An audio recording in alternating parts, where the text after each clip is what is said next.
टक्की है। मैं कह रहा हूँ डायलॉग याद करो तो आप करो, हीरो को बुलाओ, मैं बुला रहा हूँ ना उसको। आप बुलाएं।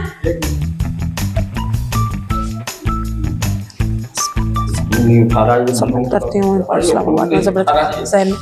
क्या रहा है तो सारे जो भी मेरे को मिले सारे मनुष्य हैं। मामला में इसमें तस्वीर करते हैं यहाँ तक कराची के सब।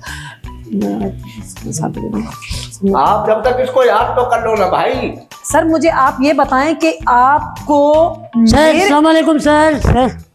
अरे सॉरी सर, रह गए तुम, फिल्म फोन ही नहीं उठा रहे यार। थोड़ा लेट हो गया सर, वो असल में चिंची का टायर पंचर हो गया था। हाँ चलो, ये इन्होंने डायलॉग याद कर लिया। ये ठीक कौन है, है? तुम्हें तो स्क्रिप्ट भिजवा दिया था ना मैंने। ये कौन है, ये कौन है? ये नूरजहां मैडम नहीं आई, उनकी जगह इनको बुलाया हमने। रानी सुल्तान नाम है मेरा। हीरोइन ये? हाँ हाँ ये है। पेकअप करवा लो सर आज। हाँ? पेकअप करवा लो, मुझे काम से भी जाना है, मैं नहीं कर सकता इसके साथ काम। क्या मतलब? देखिए जो हीरोइन थी आप